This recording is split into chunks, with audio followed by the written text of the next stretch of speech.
웰빙 한방 이야기.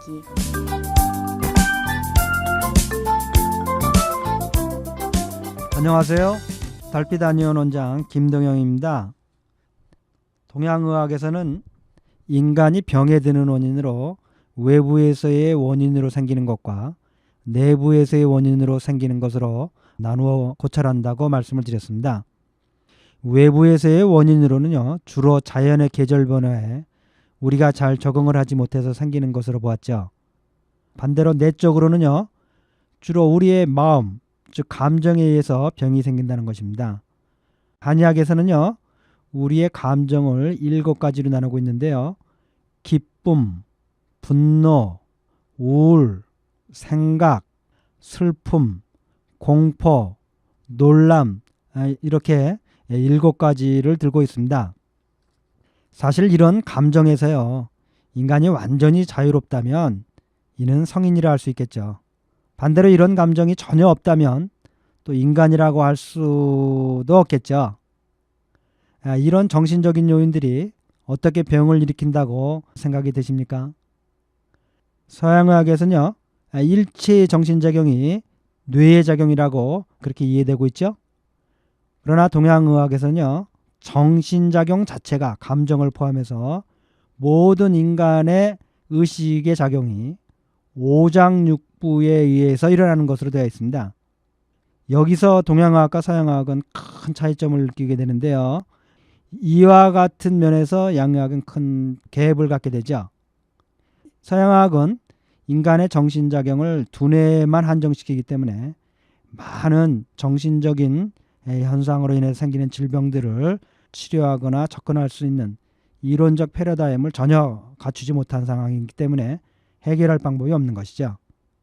그러나 동양의학에서는요, 일체 인간의 정신작용이 오장육부의 작용에 의해서 일어나는 것으로 되어 있기 때문에 인간의 정신작용이 지나치면 오장육부에 영향을 주지만 반대로 오장육부의 작용을 조절해서 인간의 정신작용을 치료할 수 있다는 이론적 근거를 갖게 되는 겁니다. 사실 이론적 근거가 없으면 실제로 일어날 수가 없는 거죠. 또 이론적 근거가 없이 치료가 이루어진다면 그거야말로 민간요법이죠. 일반화나 과학화나 그 다음에 상용화를 할 수가 없는 거죠. 그래서 한의학에서는요, 일체 인간의 정신작용을 오장육부의 작용으로 관련시키기 때문에 정신적인 작용으로 인해서 생기는 병의 기제를 밝힐 수도 있고 또한 그것을 밝힐 수 있기 때문에 치료도 할 수 있는 경우죠. 그럼 정말로 인간이요, 이런 오장육부가 정신적인과 어떤 관계를 갖는지 아마 청취자 여러분들, 저도 한의학을 배우기 전까지는 오장육부에서 감정이 나오고 정신이 나오고 의식작용이 나온다는 것을 사실 받아들이는 것이 쉽지 않았습니다. 왜냐하면 저도 또한 어머니 뱃속에서부터 서양의 노래만을 듣고 자라왔기 때문이죠. 그럼 하나 재밌는 예를 살펴볼까 합니다. 10년 전, 20년 전만 해도요, 심장 이식 수술이 아주 세계적으로 큰 관심과 이슈거리였죠.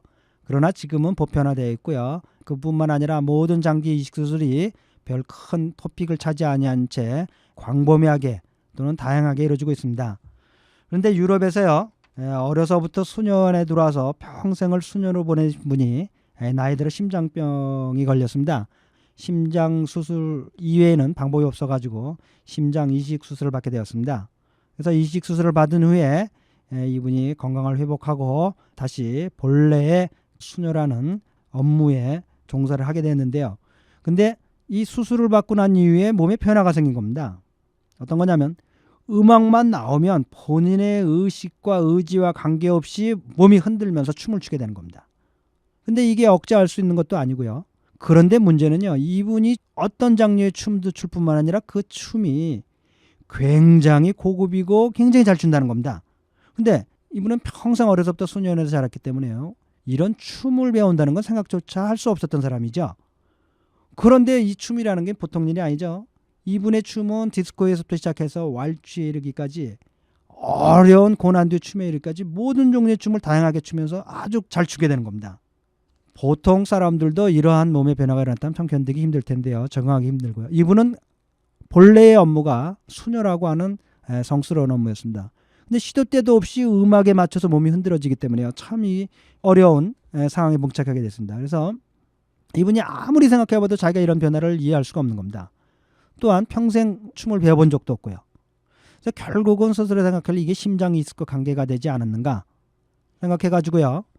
참다 못해가지고 이분이 심장 이식 수술을 받은 병원에 전화로 연락을 취했습니다. 그러나 전 세계적으로요. 장기 이식 수술에 관한 규칙이 하나 있는데요. 어떤 장기 이식 수술을 하든 제공자와 받는 자의 신원을 상호 밝히지 않는다는 것이 절대적인 규칙입니다. 그래서 전 세계적으로요. 내가 누구의 장부를 받았고 또 내 장부가 누구에게 간다는 것을 전혀 알 수가 없는 이러한 룰이 하나 있습니다. 근데 이 룰은 양자에 다 이익이 되는 아주 필요한 룰이라고 봅니다. 그래서 이 병원에서는요. 이 전화를 받고는 당연히 뭐 우리가 신상 정보를 가르쳐 줄 수 없다고 얘기를 했겠죠. 그래서 수녀께서 할 수 없이요. 내가 사실 이러한 상황을 겪고 있는데 나에게 심장을 제공해 준 분이 누구인지는 난 알고 싶지 않다. 나이가 몇인지 남자인지 여자인지 뭐 이런 뭐 어디 살던 분인지 이런 거 전혀 관계없다. 다만 그분의 직업이 어떤 직업을 갖고 있었는지 그것만은 좀 밝혀줄 수 없냐고 사정을 했습니다. 자, 청취자 여러분, 이 병원에서 뭐라고 대답을 했을까요? 내일 다시 계속하겠습니다. 그럼 모두들 빛과 사랑이 넘치는 복되고 건강한 하루 되시기 바랍니다. 달빛 아니온 원장 김동영이었습니다.